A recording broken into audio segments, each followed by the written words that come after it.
الحمد لله رب العالمين والعاقبة للمتقين والصلاة والسلام على أشرف الأنبياء والمرسلين محمد وآله وصحبه أجمعين. وبعد، وقفنا عند المسألة الثانية. صحيح؟ تقرر، لا تتكي على الجدار.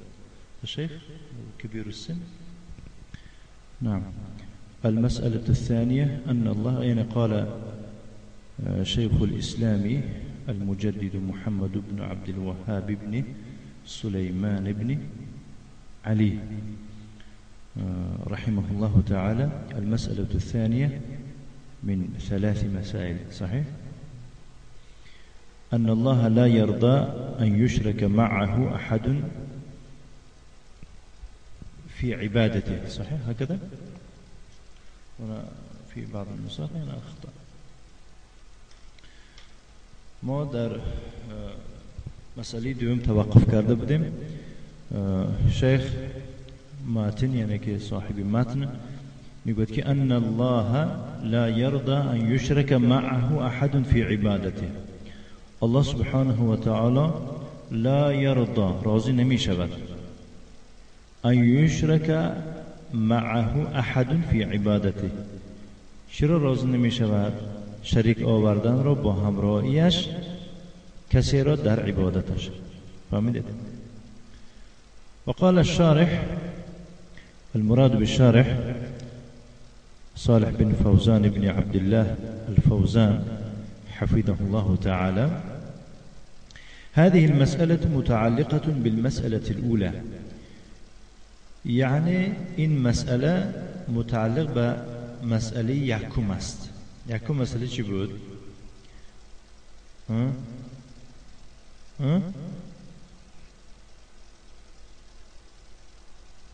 یکم مسأله أن الله خلقنا ورزقنا ولم يتركنا هملا. أنا منسيكم مسألة. این مسألة متعلق بمسألة يكم، لأن الأولى هي بيان وجوب عبادة الله واتباع الرسول صلى الله عليه وعلى آله وسلم. زیرا که یکم مسألة او در بیان واجب بودن عبادت الله سبحانه و تعالی است و پیروی از رسول صلی الله علیه و سلم است. و هو معنی شهادتین، معنای دو شهادت همین است: معنی شهادت ان لا اله الا الله و شهادت ان محمدا رسول الله. معنای گواهی دادن که نیست اله بر حق مگر الله و گواهی دادن که محمد صلی الله علیه و آله و سلم رسول الله است. والمسألة الثانية أن العبادة إذا خالطها شرك فإنها لا تقبل. عبادت را چون شرک آمیخته شود فإنها لا تقبل، وی را قبول کرده نمی شود. فإنها لا تقبل، البته چنین عبادتی به شرک آمیخته قبول نمی شود. لأنه لا بد أن تكون العبادة خالصة لوجه الله عز وجل. زیرا که لابد است عبادت خالص تازه بودنش به خاطر روی الله سبحانه و تعالی. یعنی عبادت باید که خالص به خاطر الله سبحانه و تعالی اجرا کرده شدنش در کار. صحیح؟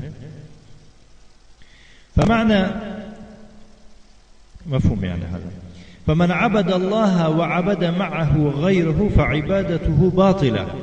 يقول الشيخ ماذا؟ پس کسی الله را عبادت کند و با همراهی او عبادت کند غیر او را، فعبادته باطلة، عبادت چنین کس باطل است، دروغ است. وجودها كعدمها. شیخ میگوید که بودن چنین عبادت شرک آمیز كعدمها، همچون نبودنش است. یعنی این عبادت همون بودنش هم نبودنش هم یکی است. شنو؟ لأن العبادة لا تنفع إلا مع الإخلاص والتوحيد. زیرا که عبادت سود فایده نمی بخشد مگر با اخلاص و با توحید. عبادت باید که اخلاص درش اخلاص باشد، عبادت باید که توحید باشد. فاذا خالطها شرک فسدت، پس چون او را شرک آمیخته شود، فسدت، عبادت چی میشد؟ ویران میشد. فسدت ویران شدن میگم، مثلا خیلی که در زبان عربی میگم فسدت الطماطم، پمیدورا ویران شده میگم. كما قال تعالى تورك الله سبحانه وتعالى فرمود ولقد أوحي إليك وإلى الذين من قبلك لئن أشركت ليحبطن عملك ولتكونن من الخاسرين. ولقد وبتحقيق وحي فرستانیده شد به تو. این خطاب به کی است؟ به جناب پیامبر صلی الله علیه و آله و سلم. و الی الذین من قبلک، و نیز وحی فرستانیده شد به کسانی که قبل از تو بودند. مضمون وحی از چی عبارت بود؟ یعنی لئن اشرکت، اگر مباد تو شریک آوری، یعنی شرک آوری کنی، لا یحبطن عملک، البته عملهای تو چی میشن؟ ویرون میشوند. ولا تکونن من الخاسرین، البته از زمره زیان بینندگان خواهی شد. مفهوم؟ این خطاب به جناب پیامبر علیه السلام است و پیغمبران پیشینه هم جناب پیغمبر علیه السلام الله تعالی آگاه کرده است که این ما به تو گفتیم و به پیغمبران پیشینه هم همین خیلی گفتیم که اگر لئن اشرکت، اگر شرک آوری کنی، لا یحبطن عملک، عملات کارای کردگیت ویرون میشن، ولا تکونن من الخاسرین، و در روز قیامت از گروهی زیان بینندگان نکنی. خاسر آن کسی رو بگو که مثلا امید دارد که من پول و پیسه دارم، مثال دیگه برای اول مثال دنیویش گیریم، پول و پیسه دارد، مثلا $1000 $10,000 دارد، هوای در گردش میموند، با امیدوار است که این هر ماه برای من $500 یا که $1000 فایده میدهد. یکی بعد از 3 ماه 4 ماه دید که اما اصلی پول 10,000 بودو، ویند که اصلی پول یعنی که قریب 8,000 شده است. این چی میگوین؟ زیان میگوین. خیلی است با جای فایده چی؟ انا همه خیلی بسیار آدم ها هستن، بسیار کسانی هستن که در دنیا ما عبادت میکنیم، ما عبادت کرده ایستادیم، گفته دعوا کرده ایستادیم، ولی نعوذ بالله در عبادتشون چنان شرک ها از این طرف و اون طرف داخل شده ایستاده است که خیالشون که اونها یعنی که عبادتشون صحیح درسته، ولی در روز قیامت نعوذ بالله چون این کسا عملشون ویرون میشه و خودشون از زمره چی میشن؟ زیان بینندگان خواهند شد. گفته الله تعالی خبر کرده است. و قال سبحانه، الله سبحانه و تعالی نیز فرمود ولو اشرکو، اگر ایشان شرک آوری میکردن، اگر مبادا شرک میآوردن، لحبط عنهم ما كانوا يعملون، البته ویرون میشد از ایشان اون کارهایی که میکرده بودند، اون کارهایی که میکرده بودند. فالعبادة لا تسمى عبادة الا مع التوحید. شیخ گفته است که عبادت را عبادت نامیده نمی شود مگر با توحید. كما ان الصلاة لا تسمى صلاة الا مع الطهارة، چنانه که نماز را نماز نامیده نمی شود یا که نماز گفته نمی شود مگر با طهارت، یعنی که طوری که طهارت شرط نماز است، شرط عبادت چی بوده است؟ توحید. توحید. فاذا خالط الشرك العبادة افسدها، پس چون شرک به عبادت آمیخته شود عبادت را ویران میکند. كما ان الطهارة اذا خالطها ناقض من نواقض الوضوء افسدها و ابطلها، چنانه که طهارت را چون شکننده از شکننده های طهارت آمیخته شود، اون شکننده طهارت چیکار میکند؟ افسدها، ویرانش میکند، و ابطلها، دروغش میکند. یعنی بودنی چنین طهارت مانندی نبودنش است. خیلی است.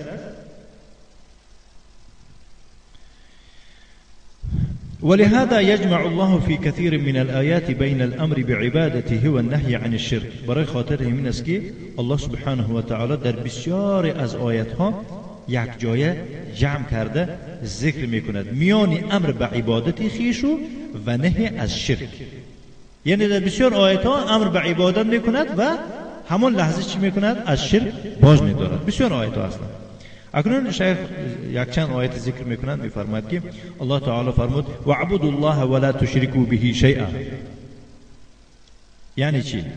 وَاعْبُدُوا اللَّهَ، الله را عبادت کنید، وَلَا تُشْرِكُوا بِهِ شَيْئًا، و به او یگان کس و یگان چیز را شریک قرار ندهید. فهمو شد؟ و قال نیز الله تعالی فرمود و ما امروا الا لیعبدوا الله مخلصین له الدین حنفاء. ایشان مأمور نشدن، یعنی امر کردن نشد به اونها مگر عبادت کردنشون الله را در حال برای او اخلاص کنند، دین را، دین برای الله خالص کنند، دینداری را خالص کنند، به خاطر روی کنند حنفاء، و در حال میل کننده، روگرداننده از تمام دینهای باطله به دین حق. فهمیدید؟ نه در روبروی شما هر دینی باطلی که روبرو می شود در روی شما باید که شما روگردان باشید، روی شما متوجه باید که باشد به دین حق. این کدام دین است؟ دین اسلام. طوری که الله میفرماید ان الدین عند الله الاسلام، دینی پسندیده در پیشگاه الله امروز کدام دین است؟ دین اسلام است. و نیز فرمود عز وجل و ما ارسلنا من قبلك من رسول الا نوحي الیه انه لا اله الا انا فاعبدون. و ما نفرستانیدیم قبل از تو یگان رسول را مگر وحی فرستانیدیم به او کی نیست اله بر حق الا انا مگر من. الله گفته ایسا بست فعبدون، مرا عبادت کنید. دیگه در اولی جمله چیکار کرد؟ از شرک باز داشت و در آخری جمله چیکار کرد؟ امر به عبادت کرد. فعبدونی، گفت مرا عبادت کنید. سوره انبیاء. فقوله تعالی، بس قول الله سبحانه و تعالی لا اله الا انا، نیست الهی بر حق مگر من، فیه امران، در این دو امر است. فیه نفی الشرک، در این انکار شرک است، لا اله خلاص انکار شرک شد. و فیه اثبات العبادة لله تعالی، در این با دویم امر کدام چیز است؟ اثبات عبادت برای الله عز و جل. و قال تعالی، نیز الله تعالی فرمود و قضى ربك الا تعبدوا الا ایاه، و پروردگار تو فرمود است که عبادت نکنید الا ایاه، مگر خودش را، مگر او را. ولقد بعثنا في كل امه رسولا ان اعبدوا الله واجتنبوا الطاغوت، و به تحقیق ما فرستانیدیم به هر امت رسول را. مقصد از فرستانیدن رسول چی بود؟ مقصد این بود که بگویم به مردم اعبدوا الله، الله را عبادت کنید، واجتنبوا الطاغوت، و از تمام انواع طاغوت چیکار کنید؟ یک جانبه و دست کشید. قرن بین عبادت الله و اجتناب الطاغوت، الله سبحانه و تعالی نزدیک کرده، ذکر کرد میان عبادتی الله را و یک جانبه شدن طاغوت را. لأن عبادة الله لا تكون عبادة إلا مع اجتناب الطاغوت وهو الشرك، زیرا که عبادتی الله عبادت نمی شود مگر با یک جانبه شدن از تمام انواع طاغوت، و مراد از طاغوت چی است؟ و هو الشرك. گفته شیخ قال تعالی، الله تعالی فرمود فمن يكفر بالطاغوت ويؤمن بالله فقد استمسك بالعروة الوثقى لا انفصام لها. کسی که به طاغوت ناباور شود و ایمانی به الله آرد، به تحقیق همان کس چنگ زده است یا که قپیده است بر ریسمانی مستحکمی که لا انفصام لها، این ریسمان کنده می شدنی نیست. لا انفصام لها، لا انقطاع لها، این قطع نمیشد، بریده نمیشد این ریسمان. یعنی الا اله الا الله چنان ریسمانی مستحکم و قوتی هستی کسی اینه چنگ زنده دگر، یعنی که این ریسمان کنده نمیشد. فالایمان بالله لا يكفي الا مع الكفر بالطاغوت، ایمانی به الله این بس نیست مگر با کفر به طاغوت. یعنی ایمان آوردی به الله باید که به طاغوت ناباور شوی. و الا فالمشركون يؤمنون بالله، وگر مشرکان هم ایمان به الله دارند، لكنهم يشركون به، ولی اونها در برابر ایمانی به الله و با او چی میکنن؟ شریک قرار میدهند. ایمانی که مشرکا به الله دارند کدام نوع توحید داخل میشد؟ توحید ربوبیت. ولی اما در کدام نوع توحید شرک می آوردند؟ الوهیت. بارک الله فیک. نعم. الله سبحانه و تعالی و ما خبر داده شد از سوره یوسف میگه که و ما یؤمن اکثرهم بالله، اکثر اونها ایمانی به الله ندارند، میگه با که اقرار میکنند. با میگه که و هم مشرکون، یعنی ایمان هم داشته باشند که ایشان مشرکند. دیده بیشتری مردم در روی زمین چقدر مخلوقات هستی از انسان ها بیشترشون ایمانی به الله دارند. در کدوم نوع توحید؟ در توحید ربوبیت. مشکلی در چی هست؟ در توحید الوهیت. برای همون دعوا، کشمکشی ها، زور و زحم، یعنی که اختلاف بین پیغمبران و بین امتان در بیان کدام نوع توحید بود؟ در توحید الوهیت، در توحید عبادت بود. فهمیده؟ من دیگه آیت ها هستن که مثلا الله سبحانه و تعالی به جناب پیامبر علیه السلام میگوید که بگو سوال ته به ایشان که کی زمین و آسمان را آفرید، کی به شما رزق و روزی میده؟ همش الله میگفت. و برای میگه اکثرهم، وقتی که الله تعالی میگه که اکثرهم، اکثرشان ایمانی به الله دارن، یعنی توحید ربوبیت اکثری یعنی که انسان ها دارن. معلوم میشه که اقل خیلی کم هستند که مثل کمونیست ها و دیگر کسا چیکار میکنن؟ یعنی توحید ربوبیت این کار میکنن، امثال مثلا فرعون و دیگه ها. الله نیست گفتی که خیلی کم است. با وجودی وی هم با همون هم در وقت مشکلی و در وقت سختی ها با چیکار میکنن؟ با توحید یعنی ربوبیت یعنی که با اعتراف میکنن، گرچند که توحید الوهیت تماما آلوده نیستن. بیان سبحانه، الله سبحانه و تعالی در این آیه مذکوره که در بالا ذکر شد بیان کرد که ان عندهم ایمان بالله، اونها ایمانی به الله دارن. عندهم ایمان بالله، اونها ایمانی به الله دارن. ولكن یفسدونه بأي شيء؟ یفسدونه بالشرك. یفسدونه ای همو ایمانی که به الله دارن به شرک ویرانش میکنن. اون ایمانی به الله توحید ربوبیت است. اون شرکی که مثلا اون توحید ربوبیت مثلا گیریم اعتراف نمیکنن، بگن این توحید نیست، اینا موحد نیستن، چون که ایشان شرک آوری میکنن در توحید الوهیت. مفهوم؟ والعیاذ بالله، الله نگهدار باشه. هذا معنى قول الشيخ، معنى قول سخن الشيخ همین است، ان من عبد الله و اطاع الرسول، کسی الله را عبادت کند و اطاعت از پیامبر کند، فانه لا یشرک بالله شیئا، از چنین کس نباید که شرک آوری کند یگان چیزی را به الله، لان الله لا یرضى، زیرا الله سبحانه و تعالی راضی نمیشد که ان یشرک معه احد فی عبادته، کسی را با همراهی او در عبادتش چی کرده شود؟ شریک قرار داده شود. قال صلی الله علیه و آله و سلم فيما يرويه عن ربه عز وجل، جناب پیامبر صلی الله علیه و علی آله و سلم در حدیث قدسی از پروردگارش روایت میکنه عز وجل، قال الله تعالی، الله تعالی فرمود انا اغنى الشركاء عن الشرك، من بی احتیاج ترین شریکان هستم، بی نیاز ترین شریکان هستم از شرک گرفتن. یعنی طوری که مثلا شما یک کاری دنیا را به شریک اجرا میکنید و کم در کمی شما هستی که میگوید که من یک خودم تنها این کارو میکنم، ولی از همه اون کسی که محتاجی شریک نمی باشد گفته است الله تعالی انا گفت من گفته است من محتاجی یگان شرک نیستم، شریک نیستم. بنابراین من عمل عملا، کسی یک عمل را انجام دهد، اشرک فیه معی غیری، در همون کاری کردگیش معی با همراهی من، اگر همون کار بری خاطر من کرده باشد، غیری مرا شریک قرار دهد، ترکته و شرکه، خودشم و شرکشم میپرتایم. فهمیدید؟ یعنی اون عملش هم خودش هم اون شرک، اون عمل شرک‌آلود شد، اون عمل دیگه در من در کار نیست. میگوید الله سبحانه و تعالی. اخرجه مسلم من حدیث ابی هریره، این حدیث مسلم از حدیث ابو هریره تخریج کردند. هناك قوم یصلون، اینجا بسیار مردمی هستن که نماز خوانند و یشهدون ان لا اله الا الله، شهادتی ان لا اله الا الله برد زبان میکنند، و ان محمد رسول الله، همین کلمه رو میگن، و یکثرون من ذلك، این بسیار برد زبان میکنند. خلاص و یصومون، روزه میدارند، و یحجون، حج میکنند، لکنهم یدعون الاضرحه، با میبینه که در برابری این قدر انواع عبادت چیکار میکنند؟ با قبر پرستی میکنند، از قبرها دعا فرزند میطلبند. و یعبدون الحسن والحسین، امام حسن و امام حسین عبادت میکنند، یا حسن دستگیرم شد یا حسین میگوید مدد میگویند، خصوصا شیعه های لعین.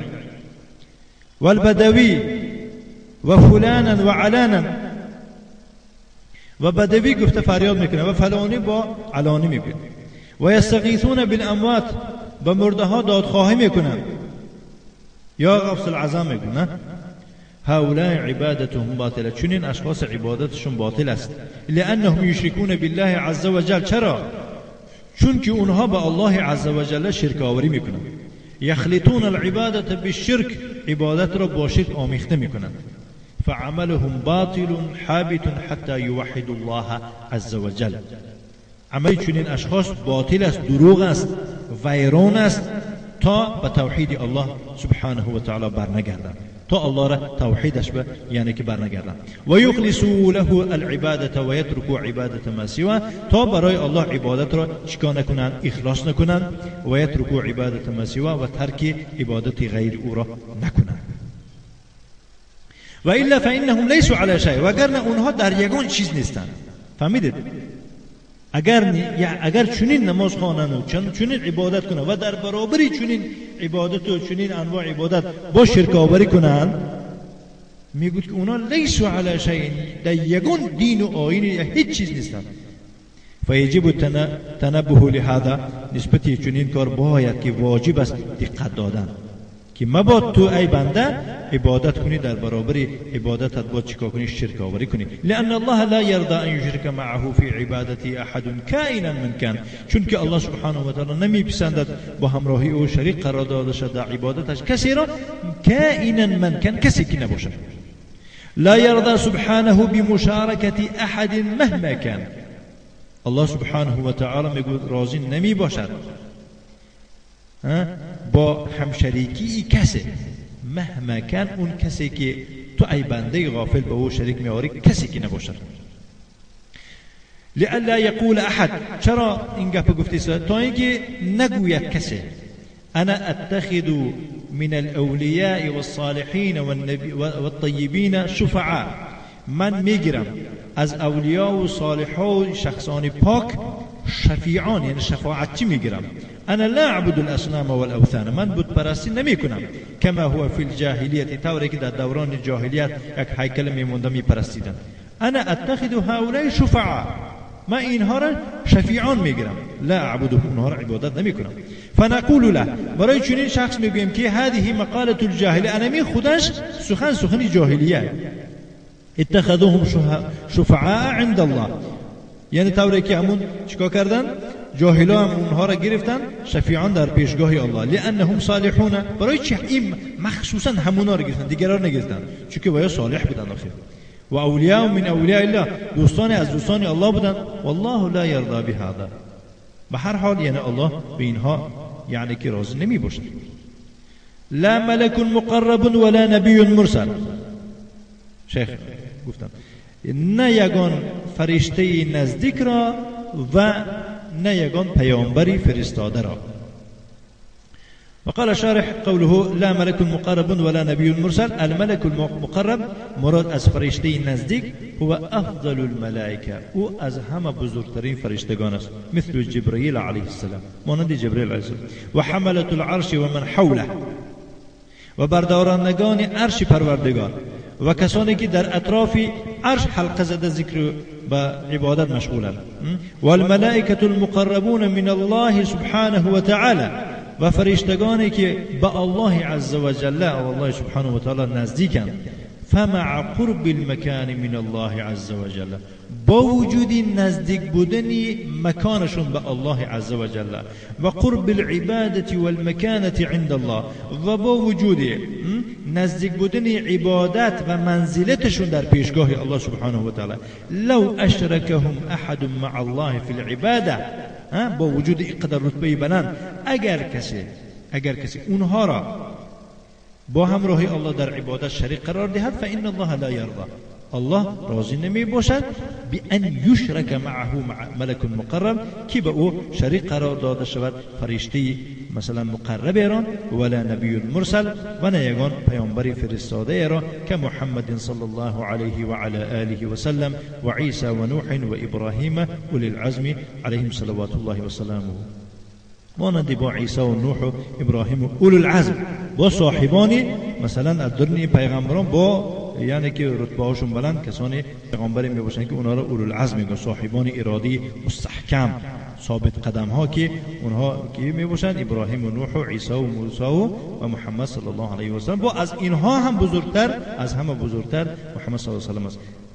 لا یرضى ان یشرک معه احد، راضی نمی باشد که با همراهی او شریک آورده شد کسی را، ولو کان من افضل الملائکه، گرچنده که از همه بزرگترین فرشتگان باشد، ولو کان من افضل البشر، اگرچنده که او از همه بزرگترین بشریت باشد. فهو لا یرضى ان یشرک معه احد من الملائکه، و الله سبحانه و تعالی راضی نمی باشد که با همراهی او کسی را از فرشتگان شریک قرار داده شد، ولا من الرسل، و نه از رسولان. فكيف بغيرهم من الاولیاء والصالحین، پس شما چی میگویید بغیر از اینها از دیگر با اولیاء و صالحا؟ فغیر الملائکه والرسل من باب اولا الا يرضى الله باشراکهم معه في العباده. این بزرگانی که الله قبول نکند بس غیر از فرشتگان و رسولان از باب اولا بوده است، یعنی که نباید که الله تعالی نباید اونها را قبول کند و راضی نمی باشد به شرک آوری کردن اونها با همراهی خودش در عبادت. و هذا رد علی اولئک الذین یزعمون انهم یتخذون صالحین، این رد است علیه کسانی که گمان میکنند که اونها صالح ها را میگیرند و اولیاء ها را میگیرند شفاعت کننده در پیشگاه الله، لیقربوهم عند الله زلفا، تا اینکه ایشان به الله سبحانه و تعالی چیکار کنند؟ قربت و نزدیک کنند. کما قال اهل الجاهلیت، طوری که اهل جاهلیت فرمودند که ما نعبدهم الا لیقربونا الی الله زلفا، ما ایشان را عبادت نمیکنیم مگر به خاطر اون که ما را به الله عز و جل چیکار کنند؟ نزدیک کنند. و الا فهم يعتقدون ان هؤلاء لا يخلقون، وگرنه اونها اعتقاد اون را دارن که این کسانی که عبادتشون میکنن نمی آفرن هیچ چیز را، ولا يرزقون، روزی نمیدهند، ولا يملكون موتا، و میراندن هم مالک نمی باشند، مرگ در دستشون ندارن، ولا حیاتا ولا نشورا، زنده کردن و بعد از مردن زنده کناندن در دستشون نمی بیاد. و انما قصدهم التوسط عند الله عز وجل، مقصدشون چی؟ واسطه بین الله عز وجل. ولذلك صرفوا لهم شيئا من العباده، برای خاطر همین است که ایشان برای اونها یک چیزی از انواع عبادت را صرف میکنن، تقربا الیهم، به اونها نزدیک شویم. گفتن پیش از اون که مثلا این اولیاء که در اینجا دفن شده دیگه میگن که بین ما و بین الله در اومده مثلا کار ما رو پرابلم ما رشد کنن، اول چیکار میکنن؟ در پیش اون اولیاء یگو خونریزی میکنن، اون گوسفند یگو مرغ یگو چی میکشن که مقصد همون اول یکم به همین اولیاء نزدیک شویم. میگن خرسند شو یک میمونی میرن دست خالی نره میگن، بعد که دعا میکنن من میگم که ان شاء الله این مرد که با الله خودش گم میزنه و کار ما تینج بشه. این دیگه حالا این درباره مثلا مشرک های پیشینه گفتی سوی شیخ که اونها اعتقاد دارن که اینها نمی آفرن و روزی نمی دهن. شما تصور میکنید مشرکانی که در دور ما هستن، طوری که شیخ محمد بن عبدالله میگن که از مشرکان جاهلیت هم بدترن. برای چی؟ برای خاطر اون که اونها در وقت فراخ دستی، دستکشادی، بی پرابلم، هیچ جگون مشکلی نیست، چیکار میکنن؟ با الله شریک میآوردن. اما وقتی که مشکلی میغلطید ترک شرک میکردند، به الله یکتا مراجعت میکردند. اما اینها مشرکان ما در خرسندی هم نومی همه شرکاشون میگیرن، در غم و در داد و در مصیبت هرگز کنده نمیشن. فهمیدید؟ و اینها میگن که مشرکان دور ما همین خیلی اعتقادی کامل دارن که من از باز قربانی کردم برای قبر فلانی رزق روزم زیاد شد، رزق میدین میگن، یعنی که نعوذ بالله ما میگن. اما مشرکان پیشین میپرسن کی روزی میدین؟ میگن الله. ابا اینو چی؟ اینا واسطه، اینا شفاعت کننده، اینا واسطه بین ما بین الله. اینا رسولها یعنی که مثلا همه چیز اهمی بت‌ها و اهمی قبرها و اهمی سنگ و چوب و خار و خس میدونن. ذبحوا للقبور، برای قبرها ذبحها کردن، و نذروا للقبور، نذر و نیاز کردن. نذر میگه چه؟ نذر یک چیزی است که انسان در بالای خودش واجب میگرداند. اگر الله تعالی من شفاعت از عظیمی بیماری، عظیمی کروت مرگ زنده سلامت خیزم میگود برای فلان قبر رفته، یعنی این خیلی میکنم این خیلی میکنم. امروز مردم همت و غیرت و مثلا درباره خیر و سخاوت نسبت مسجد کم در کم آدمو میکنن. میبینه که بسیار بایا هستن که در بنا کردن مثلا چی قبرها و مزارهای کهنه که مثلا نابود شده نیست، نابود شده حتی سخن هم موندگی نیست، پولاشو صرف. همین این چه از جاهله، یا که همین آدمه یگون ملای از الله بیخبر، خودش موارد مشرکی هسته که از اون مصلحت کرد. هیچ وقت این بای بیچاره که از روسیه و یگون دولت‌های خارج پول کار کرده اومده است، خود سرانه رفته در اونجا فونده مینداخته، یا که مثلا لک زده، یا که یگون چی زیارتگاه نمیپوشد تا یگون ملای افلاس چیکار کنه مصلحت نپرسد. البته هست در دل مردم ما یک ملای از الله بیخبری، نه توحید ربوبیت میدونه، نه الوهیت، نه اسما، نه صفات، نه هیچ، نه مذهب میدونه، هیچ. اینا رو مفلس میگویند، نادارا، کمبغل، هیچ، به هیچ. هوای مصلحت کرده گه و گفت که هیچ گام نداره، ثواب کلو میگیری. گفت که اینجا طالب علمای هستن که در دولت‌های خارج میخونن، در اینجا در اونجا میخونن. مردم ما مثلا محتاج کتابایی هستن که مثلا اونا ترجمه شده، این کتابا نمیخرن، اینا رو نمیگوین، چون که این نمیتابد در چشم. انا همون ملا همون خیلی جا گفتگی داشت که مردم بین هر باری که زیارت میره میگود وای ثواب یعنی دو طرفه میشه، هم برای اون مرده، اون اولیایی که تاون شده که اولیا در اونجا خرکیه معلوم نیست، انا هم ثواب بری تو میشه، 50% بری و 50% بری تو. با مردم هر باری که میبینم میگه این پسری فلانی کرد، گفته نوم تو بلند میشه. فهمیدید؟ جناب پیامبر علیه الصلاه و السلام در حدیث مبارک فرمودن، گفتن که کسی در اسلام یک سنتی را زنده کند که همون سنت مردگی باشد. چقدر سنت ها هستن که مثلا مردگی رفع یدن نمیکنن، این مردگی است سنت. آمین بلند نمیگوین، تمام من مردگی است. همینو ملاها میروندگی خیلی اینا رو زنده نمیکنن. جناب پیامبر صلی الله علیه و آله گفتن که یعنی کسی یک سنتی مردگی من زنده کنه دیگر برای او اجر و ثواب است همانند اجر و ثواب کسانی که همین کارو میکنن، از اونها کم نمیگیرن. شما یک سری گفتید که حدیث پیامبر صلی الله علیه و آله همین خیلی نماز خواندن، از ابن عمر خیلی روایت کرده، گفته یک کسی شما رفع یدن یاد دادید یا که دست بالای سینه موندن نماز خوندن یاد دادید، او آدم همین نماز خونش از عمل به سنت پیغمبر کرده، چقدر اجر و ثواب میگیرد، شما را انمی خیلی میگیرد، لا ینقصو، کم نمیگیرد. اول اگر وای مواد 75% ثواب گیره، شما در دیوان اعمالتون 75 ثواب میگیرید ان شاء الله. همچنین در دوام حدیث پیغمبر علیه الصلاه و السلام فرمودن که شیخ بسیار ذکر میکنه اینا، میگه که کسی که در اسلام یک سنتی بد را یعنی یک رویه بد ایجاد کند که وای مثلا مردگی بودو زندهش کند. کدام سنتایی هستن که مردگی پیغمبر اسلام اومد و یار میرن؟ شرک و دیگه بدعت و خرافات رو بتون نابود کرده، اسلام پرتافتن. انا این آدم میبود با انم از جاهلی یا فتوا یک عالمی احمقی بیکاره، عالم نیست اعوذ بالله که علم یک رتبه بلنده، ما با عالمش گفتیم یک عالم تراش بیم، یک سمزوانس میگن که رسالته. انا بگفتی وای شده این چیکار میکنه؟ یک سنتی سیئه، سنتی بد ایجاد میکند، برای اون آدم گناه هست همانند گناهی کسانی که در اونجا زیارت میارند و با عملای شرکی میکنن، فرزند طلب میکنند و یک ماشین گرفته میگفته قربان هر نظر و نیازی شرکی که میکنن، چقدر این شرکه برادر، این یک گناهی نیست که مثلا میگم که الله میبخشش گفت پرد، نه، این یک شرک ایجاد کنه دیگر همون انسان مشرک میشه. من آدمایی کرده ایسا دیگه این کاره، آدمی بینا کردگی زنده کردگی هم برابر همونها، یعنی که مشرک میشن، نعوذ بالله، گناه همونها میگیره. شما تصور کنید که و اونجا یک کس نمیره، یک کس زنده میکند، هزارها با تا یک دوران انقلاب گشته بود که الله تعالی یعنی چپسر کند این جاهلا و مشرکا رو چپگردون کند، اهل سنت اهل سلف بالا رویاب گرداند که اینجا با هموار شدن خیلی با دور میاد. تا اون وقت چقدر آدمی که شرک آوری کنند، همون آدمی بایی که متهمی احمق بیکاری که مثلا پول مالش اومده در اونجا چیکار کرده صرف کرده، همین خیلی گناه میگیره.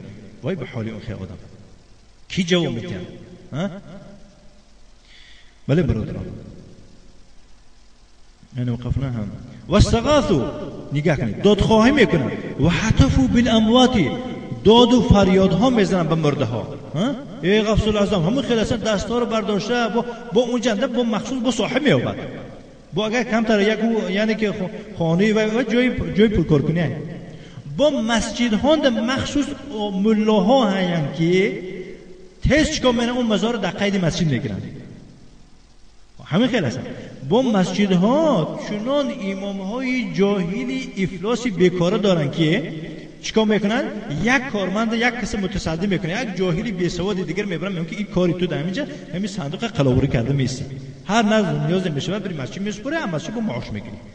انا مسجدها خانه الله اصلا با نمی پولی حرام و با پولی انم خیلی آلوده میکنند و حلق مردم و ویرون میکنند. با امام مسجد شده اعوذ بالله نماز مردم میخونند صدقی، یعنی که امام شما. والدليل قوله تعالى وأن المساجد لله فلا تدعوا مع الله أحدا. دليل قول الله تعالى است که الله میفرماید که مسجدها خاص برای الله عز و جل است. فلا تدعوا مع الله أحدا. مادام که دانستید که مسجدها از آن الله است، در برابر الله یگون کس یگون چیز شریک قرار نباید که شما یعنی که شرک آوری کنید. میگوید لا يرضى الله بمشاركة أحد كائنا من كان. الله راضی نمیشد به هم شریکی کسی، كائنا من كان، همون کسی که نباشد. وهذا صريح في القرآن والسنة. این açık aydın گفتی ازبکا، یعنی که کشاد و روشن آمده است در قرآن و در سنت. لكن لمن يعقل و يتدبر. نگاه کنید دیگه شیخ گفته است که در قرآن در حدیث کشاد و روشن آمدگی است که مسجدها عبادت باید که برای الله باید باشد، کسی که نباشد باید که به الله شریک آورده نشود. همه همینو کشاد و روشن اومده. حاجت به تفسیرهای مثلا 10 تامه 20 تامه نیست. میگوید با شخص چی میگوید؟ میگوید که این کشاد و روشن برای کی است؟ برای کسانی که یعقلو، این عقلش کار میکنن، میفهمن و یتدبر فکر و اندیشه میکنن. چقدر حافظها داره تاجیکستان ما، ازبکستان ما چقدر مثلا حافظها دارن، در برابر حفظشون با چیکار میکنن؟ در روش شریعت نیست، در روش ریش نیست. یعنی که مثلا شرک ها و دیگر خرافات های میکنن که نعوذ بالله. شیخ گفته است که این برای چی نمیفهمه یا شرکه؟ شیخ خودش گفت اینا برای کسانی که یعقل و میفهمن و اندیشه میکنن. معلوم میشه که اینا حافظان بلبل خان بودن، نمیفهمن این چیزا، بیفهم. و ینبذ تقلید الاعمى. این برای کسانی هست که تقلید کورکورانه را میپرده. بسیار آدم‌ها تقلید کورکورانه، طوری که اون یک برادر در تلفن به طریق تلفن شنیدم، اما مردم نصیحت کرد این سنت پیغمبر میگه چی میگه؟ بابا ایشون نمیدونه، ایشون نوردین نمیدونه. بابا چی میگه که ایشون نوردین برای تو شریعته؟ راست گفته. نوردین یا که مثلا محمود جان برای تو شریعته؟ جایی که قرآن و حدیث باشد. اگر امروز طالب علم هزارها در سعودی، در مصر عرب و در دیگه جو علم آموزادیان، همینها با وجود عربی خواندن و صرف و نحو و دیگه تفسیر و دیگه علم حدیث سلفی هم بر زمین خوندنشون، حالا بیان دکو چیزی که نوردین گفت و چیزی محمود جان بود دیگه بابا گفتی و امرک با این خوندن چی دکو؟ مادامی که نور گفتی نوردی قانون باشد و گفتی محمود جان شریعت باشد که با خوندن مردم برای چه؟ این یک احمقی است، نعوذ بالله. یک احمقی، یک بیکاری، بی‌فراستی است که مردم خانسادیان. اما خیلی وقتی که خواندن نمیرفتن گفتن که در مستوای یکم یا در مستوای 0 هستن، 0 هستن. و امروز مردم 1 سال خوند، 2 سال، 10 سال، 20 سال خانسادیان، حالا نوردین برای پیغمبره. این یکم درس و دوم درس گفته که سوم درس مکتب میانه داخل میشه و آخر مکتب میانه ابتدایی میشه، بعد ثانوی میشه، بعد آخر بعد جامعه و مثلا اینستیتوت یونیورسیته میشه. این مردم ما همون ابتدایی همون یعنی چی میگن دراسات خاصش میگن از زبان در این کشور عرب، یعنی همون نالبای هیچ نمیبرن. چی به بولون میخونیم که نه ممکن نیست. این نوردین نمیدونن میگو جای عیبش نیست. محمود جان بند نمیدونه رنگ شما میگویی، حدیثایی که شما میگه نمیدونه. اگر میدونیست عمل میکنه. امروز که دیدید که محمود جانتون ضد سلف صالح هسته نمیدونست است، نعوذ بالله.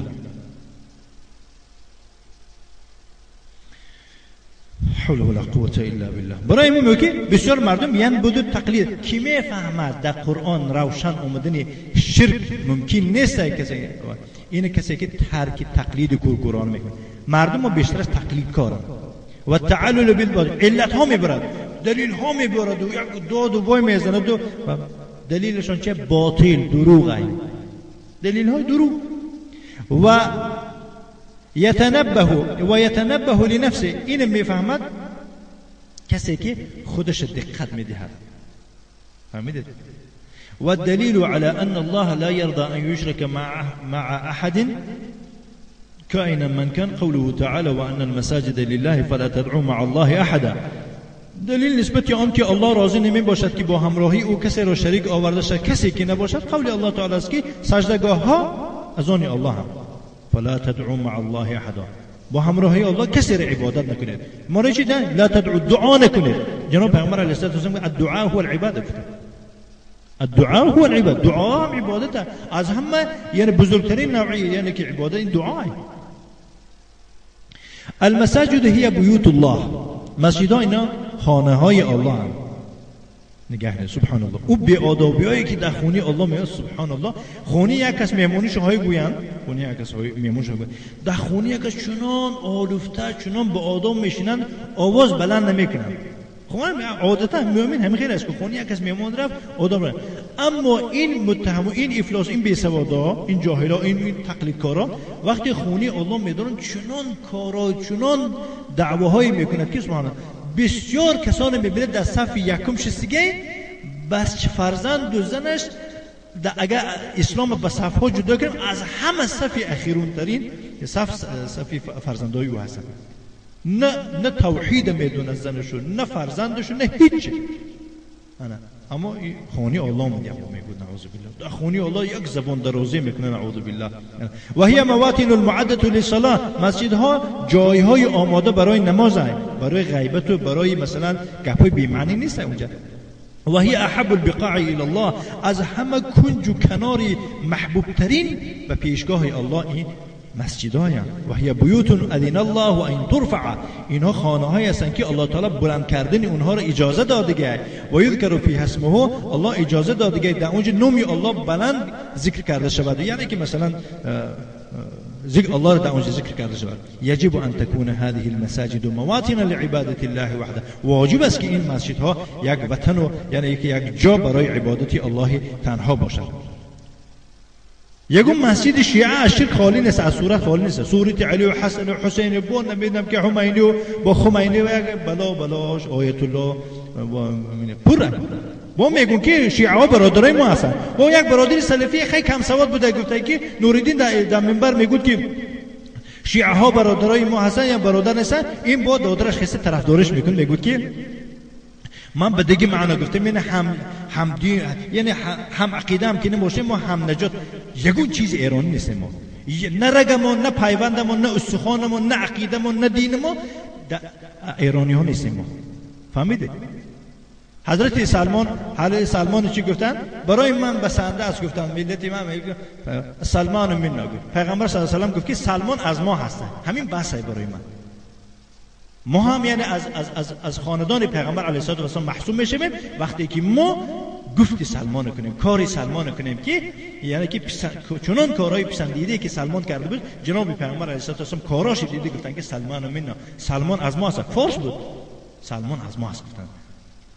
اما این فارسان اینا یگون جای پیغمبر علیه الصلاه و یگون دولت اسلامی ایران، مردمی مسجد من میشناسم کسانی که یعنی که نماینده حزبی یعنی کذب نهضت اسلامیش رفته ایران اومده، ما که سفرهای خارج نکردیم، ما ایران در خواب شب ما ندیدیم که دولت اسلامی گفتم یک تصورات داشتیم که چه خیلی دولت اسلامی باشد.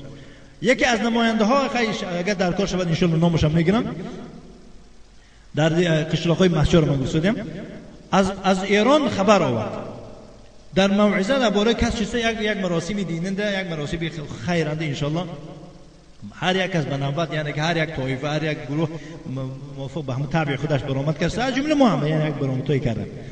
همون چی میگود؟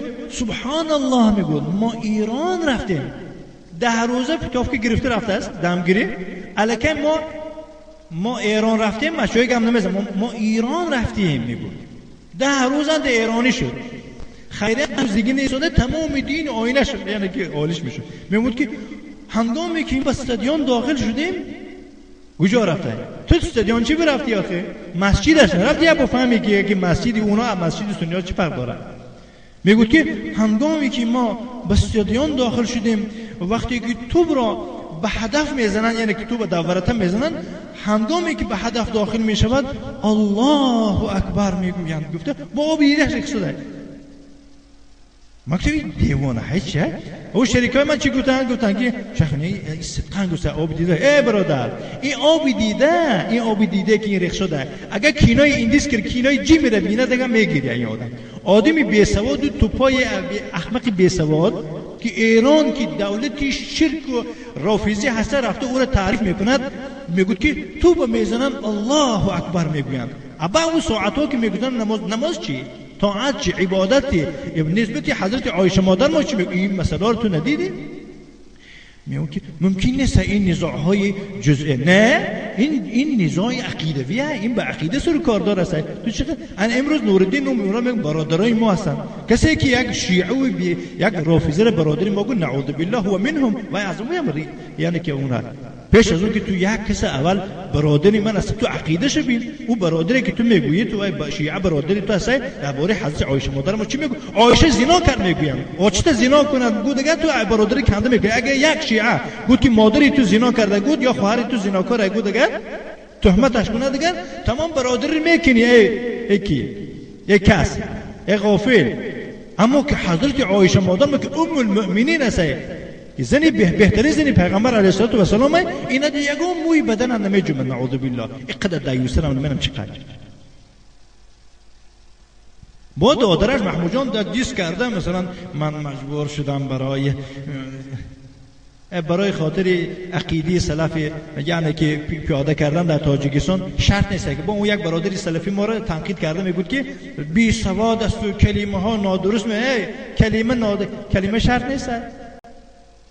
شرط نیست کلمه درست براد، مقصد و دل و نیتش یعنی که خالص باشه کفایت میکنه. بس اون یاد میگیرد.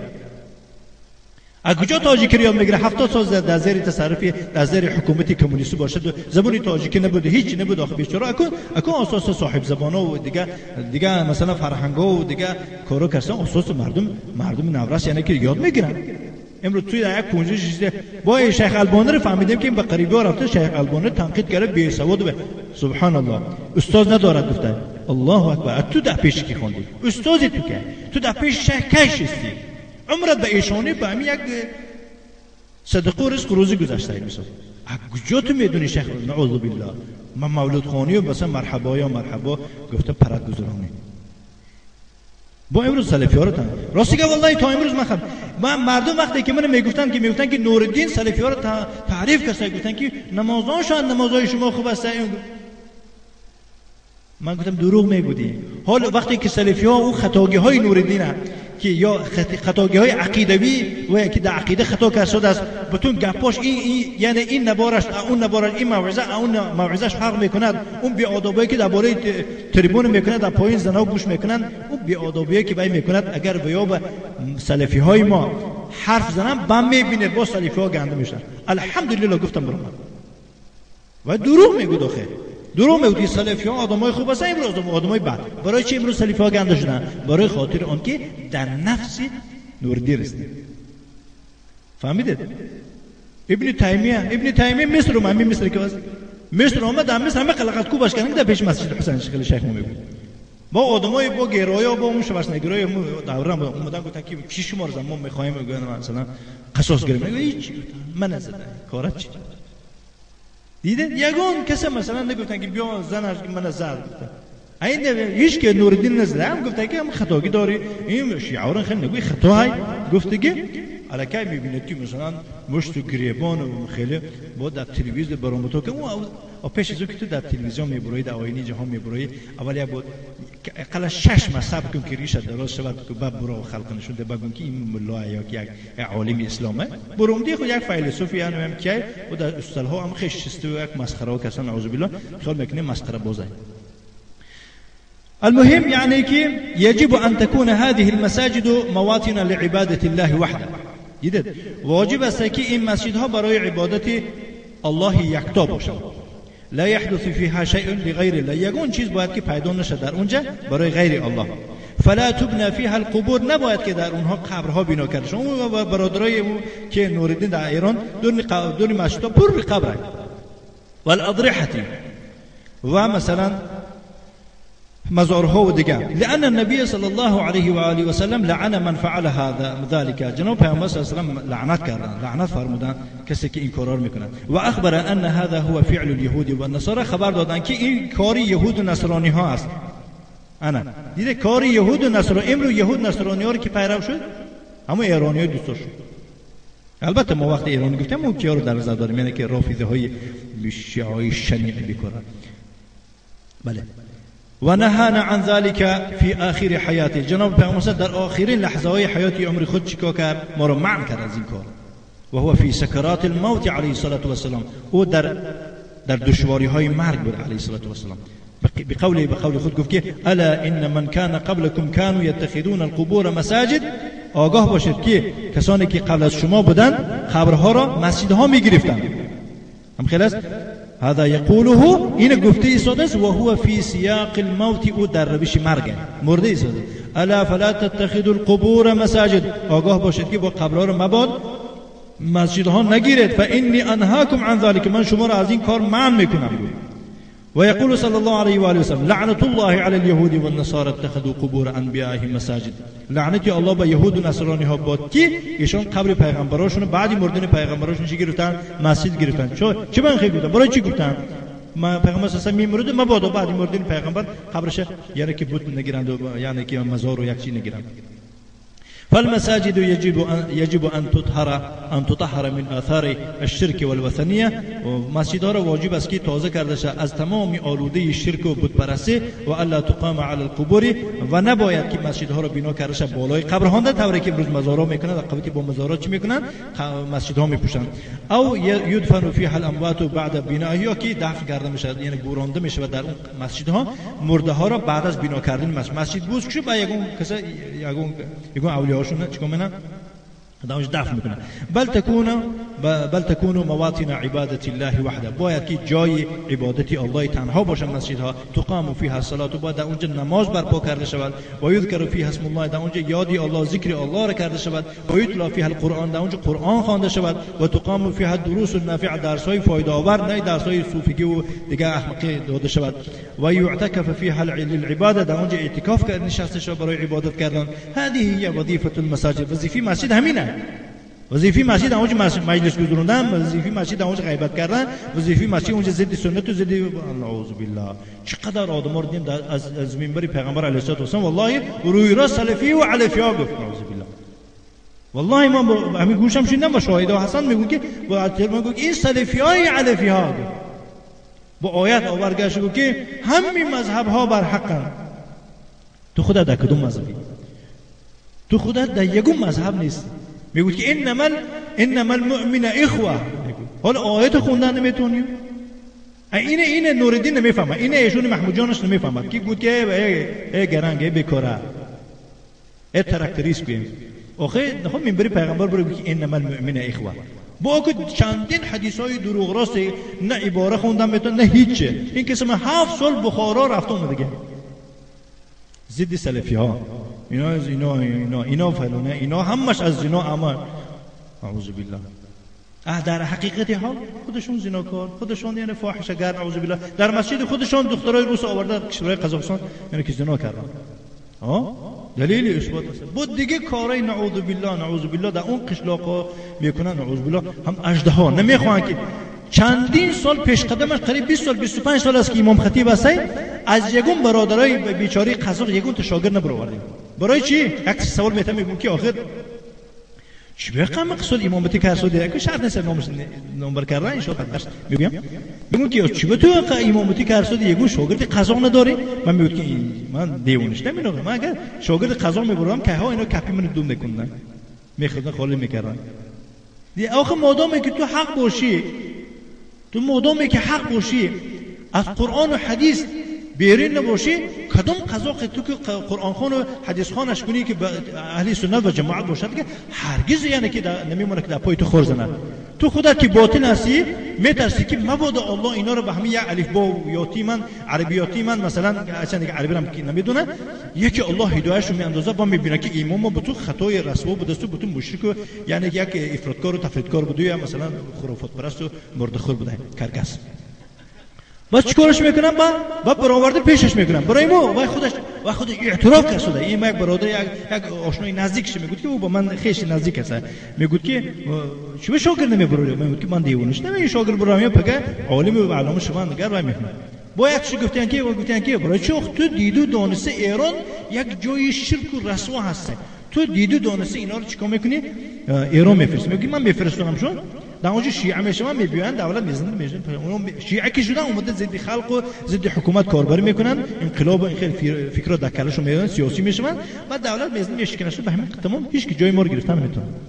یعنی این مقصدهای غلیظ و افلاسی هستن که با اون کارهایی که ویا به مردمی بیچاره قزاق کردن و به مردم قزاقستان کردن حساب باشن. نه که ان شاء الله من بسیار کشور قزاقستان سفر کردم، برادران سلفی ما روز از روز زیاد شدن، کپای اینا ان شاء الله به درگیری تیار هستند ان شاء الله. صلی الله علیه و انا برادرای عزیز، اما ان تقام فيها اوثان تعبد من دون الله، اما در اون مسجدها بت‌ها را قرار داده شود که در اونجا غیر از الله اونها را پرستیده شود.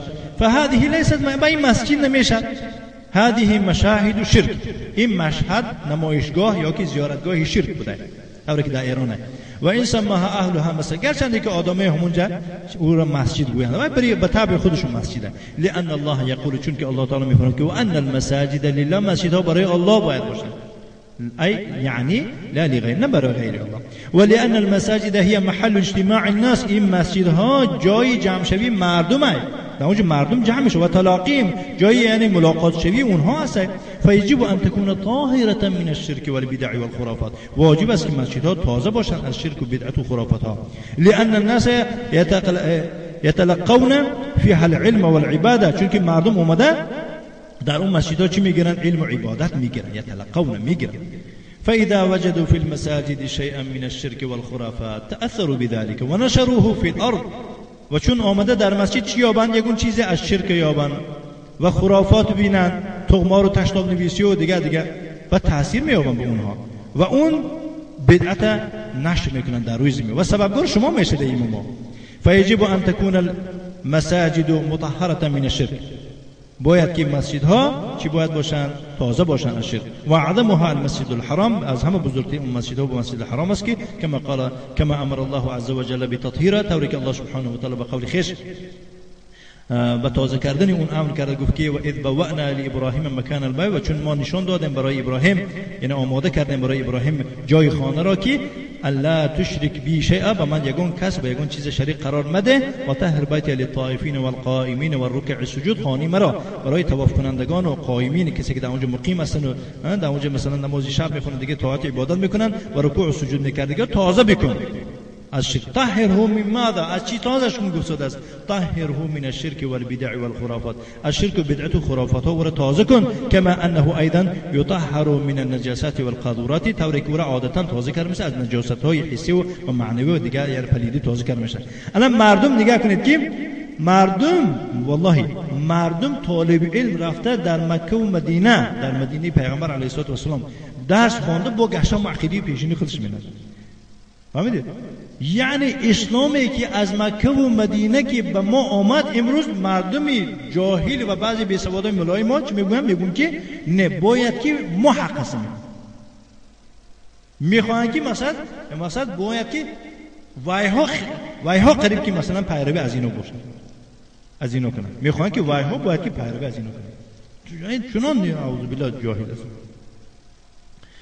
فقوله تعالی حتی آوازها کسانی که این سلفی ها با دوباره سبب گرداب و هلاکت یعنی که زلزله تاجیکستان ما میشن. نه، امروز ما آشکارا میگیم که ما ضد دولت یگان حرفی نمیزنیم.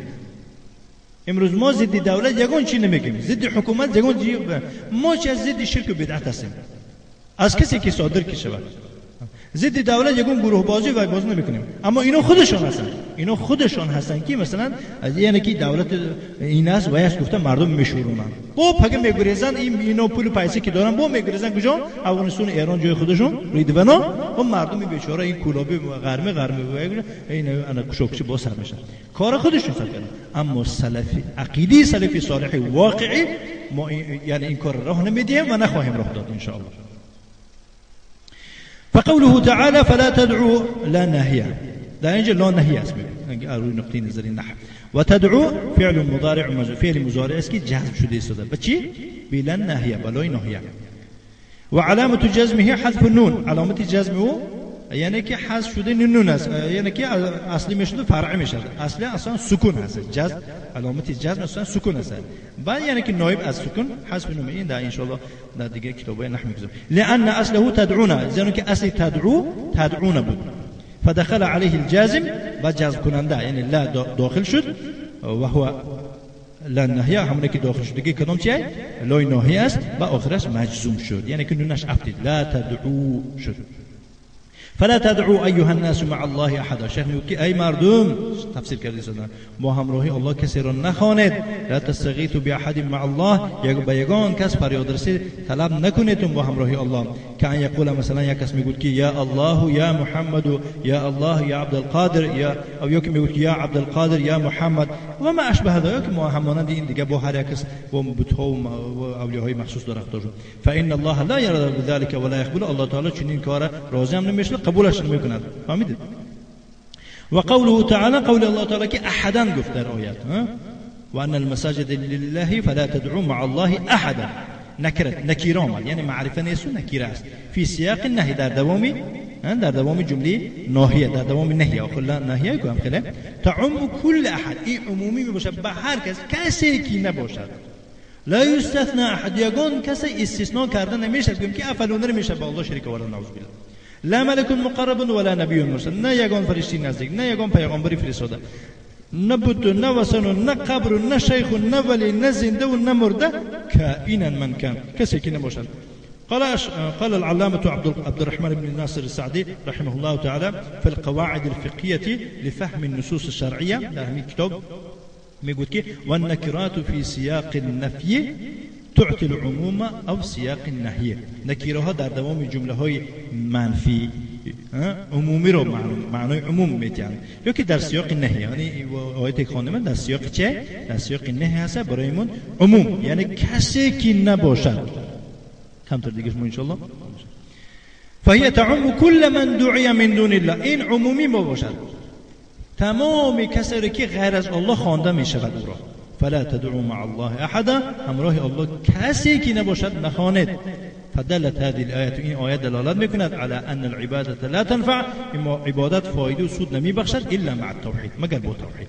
و انها اذا خالطها الشرك فانها تبطل، البته عبادت رو چون شرک آمیخته شود البته او چی میشد؟ وحیرون میشود. و تكون وبالا على صاحبها، با وحیرون شد دردی بخیر، میگوید که و تكون وبالا على صاحبها، با ضرر به صاحبش میشود. آخه مشرک جاش کجای؟ جهنم، اعوذ بالله.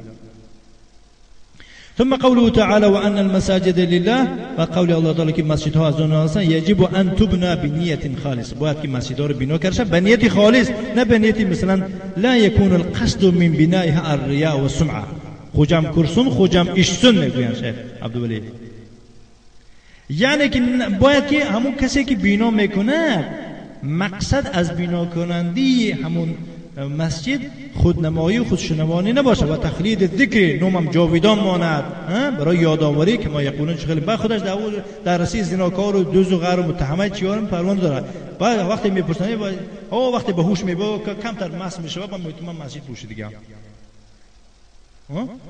باید تو چی کار نکردی، چی کار ماش من مسجد پوشی دیگه، اون مسجد یا که اون مسجدی که عبدالرحیم میگن من میگم در من سیمنتاش من خریدم، میگم با اون منت کردم میگن، اعوذ بالله. چقدر ولا مثلا الله المستعان. نعم. و تخلید الذکر در نومم جاویدان ماند، گفته که ما یقولون خیلی میگن و تکون آثارا اسلامیه، که بعضی کسا چنان مسجد آراسته میکنن که یک اثری اسلام بشه، یعنی اسلام است که موزه میگوینه. كلها يعني هذا كله باطل، هم اینا دروغه، فهمید؟ هم اینا یعنی که امید ثواب نکنن، اعوذ بالله آدمش. المساجد تبنى للعباده، مسجدها رو برای عبادت بنا کرده میشد و به قصد العباده و به مقصد عبادت کردن و تكون النیت فيها خالصه لله، باید نیت در اون بنا کردن مسجدها خالص برای الله عز و جل باشد. و ایضا تبنى من کسب طیب، و همچنین بنا کرده میشود از پول حلال، از کسب تازه.